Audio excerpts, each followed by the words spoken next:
What is up, my friends? You are very welcome along to a rather unhappy Anfield Agenda player ratings after Liverpool lose yet again in the Premier League. I think it's the first time since 1950 something we've lost 5 league games in a row, and quite simply it is unacceptable.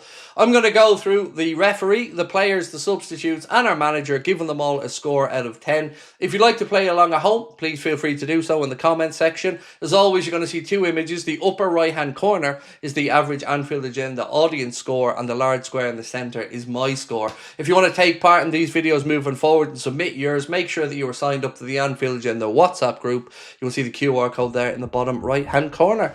Look, I'm going to start off with the referee, and I know there were two different referees in this, but we only had the one image ready, so we're going to just judge them both. Ultimately, I don't think it was the referee's fault we lost that game. Again, you can talk about the penalty incidents, but ultimately they come down to VAR, and it was our fault we lost the game. I'm not looking to blame the referee in any way, shape or form. If anything, the referee in the second half gave us plenty of time at the end to try and find that equaliser. So, score for me, for the ref, is a 6, and the audience have gone for a 3.6. Now, honestly, I don't know how the referee's score can be that low from the audience, because I understand we're all angry, but it's not the referee's fault we lost that game of football, and ultimately it was VAR that would have made the penalty decision. But either way, we move on.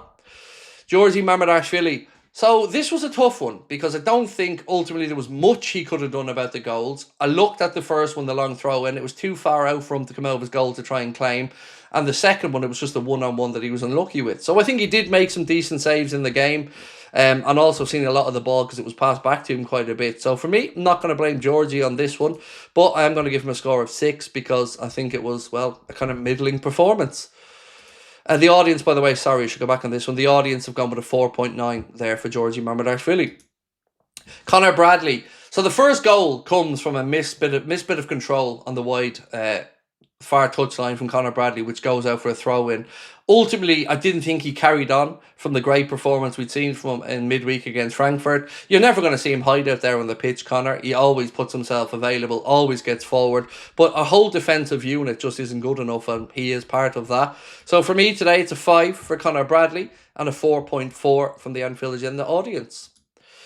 Ibrahim Kanade. And look, I've been saying this very same thing for a very long time about both of our centre-backs, so it isn't reactionary to the game, but they need to stop just putting a hand on people and pushing them on the back. That's not defending. Getting your body in the way and getting a block like Nathan Collins or those other Brentford defenders, that's defending. That's showing that you care, and that's showing that you want to win. Again, when Thiago got through, he pushed them in the back to send them wide, and the shot was saved by the keeper. Not good enough. Yes, we're decent aerially, but apparently not from throw-in. So Virgil van Dijk and Ibrahim Kanade, both of them not good enough, but for Ibu, I'm giving him a 4, and the audience have gone for a 3.8. So, our captain, who, by the way, can do one, moaning at fans, saying the fans need to get behind us. The fans are always behind Virgil. That's why they travelled down to Brentford. That's why they were over in Frankfurt midweek. That's why they bought record amounts of shirts this summer, and that's why they are known as the best fans in football. But the players, Virgil, need to look inwardly. You can't keep telling the world to stop ignoring that you guys are ignoring the outside noise when the outside noise is right. Those home truths need to be dished out in that dressing room, and you're the captain. It starts with you. That lackadaisical attitude is gone. The aura is gone. Time to get back to basics and defend and get your socks dirty, mate. So for Virgil today, penalty given away, again throwing his arms in the air, moaning about it. You made the stupid decision, Virgil. That's on you, sir. And today I'm giving our captain a score of 3.5. And the audience think that's too generous because they've gone even a little bit lower with a score there for Virgil of 3.3. Next up, Milos Kerkez. You know what I'm going to say here, right? Headless chicken, because that's what he looks like out there. For what it's worth, I do think Milos will come good. I do think it's just overwhelming from a new team with a big step up and the expectation that's on him. So the common sense thing to do here would have been to play Andy Robertson again, who played good against Frankfurt. So Kerkez hasn't been good enough, but I really do have faith that he'll turn it round. He just looks too eager. Did get himself a goal today, and fair play on that one, but ultimately it was another poor performance. So I'm giving him a 2, and the audience have gone a little bit higher with a 3.3. And the 2, he gets a half a point extra from that because of his goal, so it would have been even lower without that.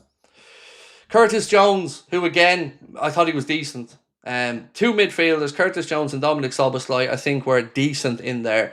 I hope that he hadn't picked up a serious injury. If I remember correctly, he did go down in the game. But just not good enough all around. And I'm not going to really go in on Curtis today because he was one of the decent performers out there. So I'm going to give Curtis a 6.5, and the audience have gone a bit lower there with a 5.2. Alongside him again, Dominic Szoboszlai. Only big criticism I'd have was that last corner where he didn't beat the first man. But apart from that, Dom and Curtis both put in a good shift out there, and probably two of the very few amount of players who can maybe hold their heads high.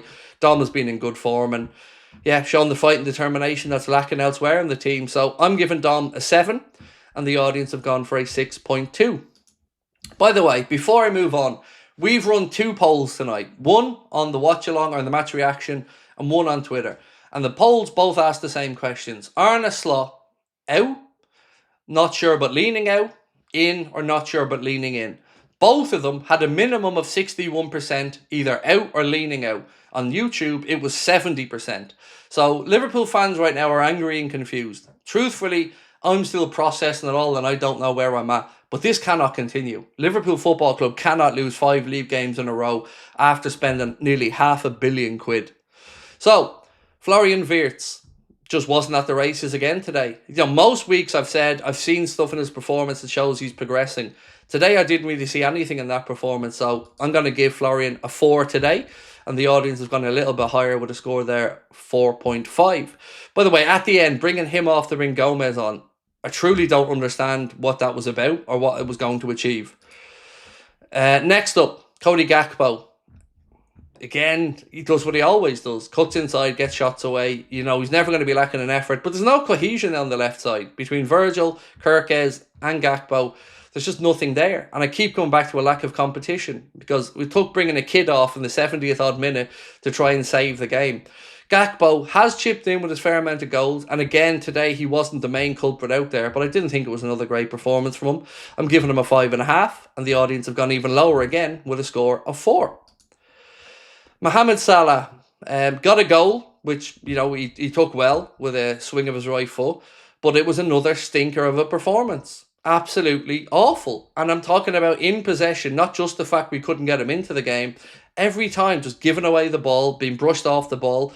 I think he lost almost all of his duels in that game today. Correct me if I'm wrong. Just not good enough. And again, the manager can keep talking about Mohamed Salah will come good eventually till the cows come home. But unless you do something about it to actually take him out of the firing line for a bit, it's just going to continue. So we aren't getting the best out of Mo. Whatever the reason is, he shouldn't be starting week in and week out at the minute. And I don't think that should be even up for debate. We love him. We know what he's done in the past. But ultimately, he needs to be better. Or we need to find a solution. So for today, Mo gets a 4.5 from me. And the audience have gone even lower there with a score from Mo of 3.4. Ugo Ekitike, who, look, it was a little bit... It didn't really work from today. But overall, since he's come in, can't really fault the kid for fight, for effort, for a bit of class out there on the pitch. He's chipped in with some goals. And today, don't really have too much negative to say about him. Just didn't really happen for him.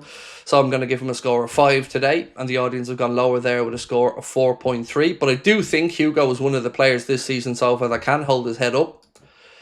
Moving on to Andy Robertson, who should have started the game. And I don't think I'm on my own in saying that, which is a bit ironic because we did spend half of last season saying that we need a new left back. But the left back that we've brought in just seems to be addicted to getting yellow cards in the first half. Very rash. And I think we could have done with the experience of Robertson again today with an away game against a team that we know are going to be physical. So I didn't think it was the right decision to play Kirkes. But for Robbo, when he came on, I'm going to give him a 5 because, again, the game was pretty much done at that point. 4.8, from the audience there as well. Alexis McAllister, who was another one who has struggled to find any form this season. And even when he came on, there was one moment I think summarised it all. He got the ball in the centre of the pitch, halfway line, tried to play a ball left, I think, to Van Dijk and played it 5 yards behind him. And even that just summed up exactly where he and we are at. Everything is just a little bit off. So for Macca, I'm going to give a 4.5. And the audience have gone even lower there with a score of 4.3. Next up, Federico Chiesa, who we all wanted to start the game, who we all think deserves to start the game. But if we are being honest with ourselves, didn't do anything when he came on the pitch today, which is a surprise because he has made a difference. But I want to also add this to it. It's almost impossible to judge a player on bringing him off the bench for bits here and there. And I think he has overperformed coming off the bench, which should justify starts, in my opinion. But I don't want to be critical of him for today. He didn't really do great when he came on, but it's very, very difficult to keep coming off the bench trying to be a hero when things are against us. He needs a run of games, 5, 6, 7 in a row starting, or else what's the point? I said to you guys last year, I hated seeing Arna look to the bench, see Elliott and Chiesa, and know he wasn't going to use them. Well, we're pretty much seeing it again, only for this time he's throwing him on for a paltry few minutes here or there. He needs starts, at least until we get to the January window. So, 5 from me and a 5 from the audience. Rio Ngamoa, at least he had a go when he came on. You know, he tried to run out players, he tried to make stuff happen. It really angers me that Rio was put in tonight in a game where, again, we were losing, and he'll come off the pitch feeling somewhat deflated there, whereas in midweek was the perfect chance to give him a run out when confidence was high. We were 5-1 up, plenty of time for Rio to come on there and gain more confidence. I think that's bad man management again from Arna, but at least the kid had a go when he came on, and this current form is no reflection on him. So I'm going to give Rio a 5.5, and the audience have gone there with a 4.5. Joe Gomez.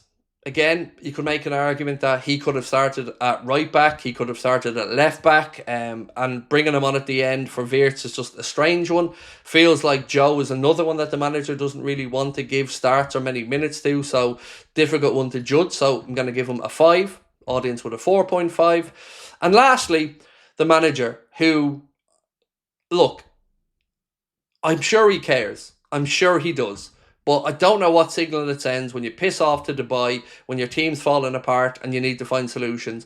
And, we're used to aggression and anger from Jurgen.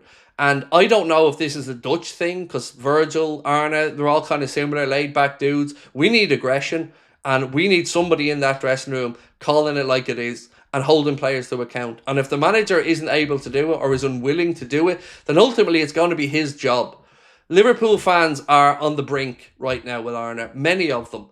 I don't know if I'm there yet. I do think that there are extenuating circumstances, but what really gets me about Slot is this isn't like we're trying a new style and we're making errors in that style, that when it works, those mistakes will be cut out. This is just a halfway house of nothing. We aren't pressing, we aren't dominating teams and killing them with possession. We are just wasteful, we are too easy to get at, and it's lethargic and there's no aggression. Second ball's not being won, too many duels being lost, not good enough. And if he keeps doing the same things, it will end up in him losing his job. So for me, a 3.5 for Arna and a 2 from the audience. Ladies and gents, that is it for tonight for the Anfield Agenda Matchday content. I will see you guys tomorrow. I do want to just again thank you all for your support. It's a difficult time for us as fans, as I'm sure you're aware. Opposition fans are perfectly within the rights to come in and have a pop with us and banter us. We do the very same to them. But we need to fix this quickly, because the next week, League Cup game midweek, then Villa, then we've got Real Madrid, Manchester City. That could be the defining period of Arna's season or his career at Liverpool, whether he stays or goes. So let's see what happens over the next few weeks. But as always, do let me know your thoughts in the comments. Talk soon.